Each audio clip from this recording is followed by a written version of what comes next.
राधे राधे हरे कृष्ण।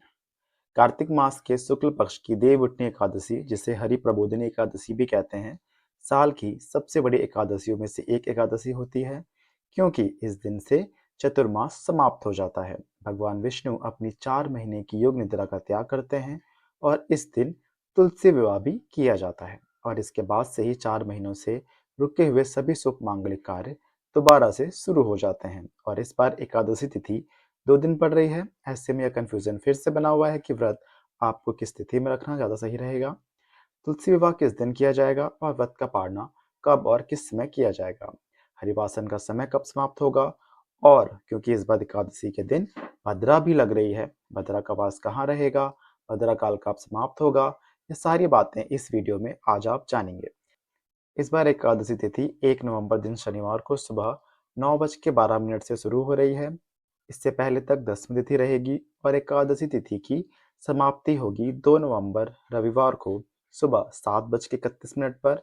ऐसे में इस बार देवउठनी एकादशी यानी हरि प्रबोधिनी एकादशी का व्रत कुछ कैलेंडर के अनुसार 1 नवंबर दिन शनिवार को ही रखा जाएगा, जो कि दसवीं तिथि युक्त एकादशी रहेगी। लेकिन आपको एक बार फिर से बता दें कि दसवीं तिथि मिली हुई एकादशी को शुद्ध नहीं माना जाता।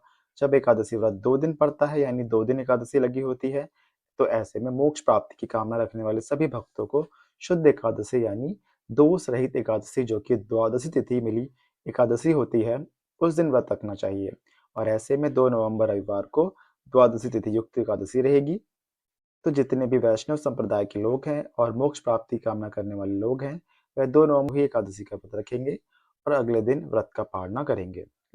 लेकिन अधिकतर लोग इस बात को अनदेखा कर देते हैं और जिस दिन एकादशी लगती है उसी दिन एकादशी का व्रत रख लेते हैं। ऐसे में गृहस्थजन चाहे तो 1 नवंबर शनिवार को व्रत रख सकते हैं, नहीं तो 2 नवंबर रविवार को शुद्ध एकादशी का व्रत सभी भक्तों को रखना चाहिए। बात करते हैं शनिवार के मुहूर्तों की, तो इस दिन ब्रह्म मुहूर्त सुबह 5 बजे से 5:48 तक रहेगा। सूर्योदय सुबह 6:36 पर और सूर्यास्त समय शाम को 5:44 पर रहेगा। प्रातःकाल पूजा का शुभ मुहूर्त 5:15 से लेकर 6:33 के बीच में रहेगा।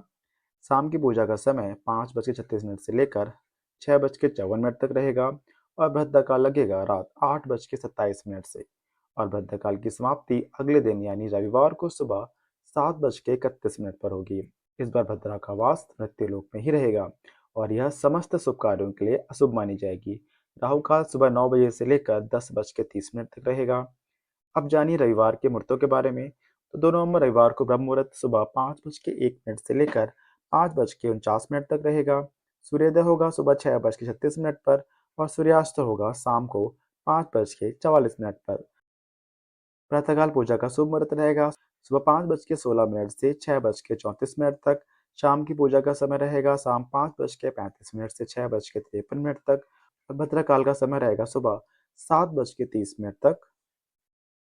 इस दिन राहु काल दोपहर 4:30 से शाम 6 बजे तक रहेगा।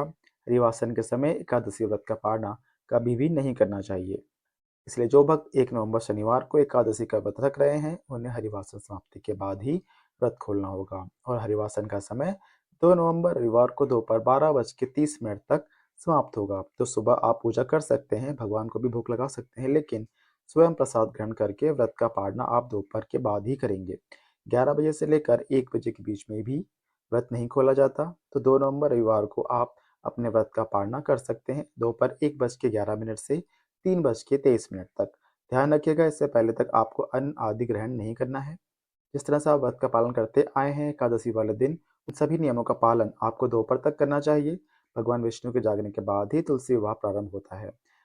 1 नवंबर शनिवार को भी क्योंकि एकादशी पड़ रही है, तो शाम 5:36 से लेकर 6:54 के बीच में आप तुलसी जी का विवाह करा सकते हैं। और ध्यान रखिएगा, इस बार पंच भिक्षु भी 1 नवंबर शनिवार से प्रारंभ हो रहे हैं। 2 नवंबर रविवार को तुलसी विवाह का शुभ मुहूर्त रहेगा शाम 5:35 से 6:53 तक।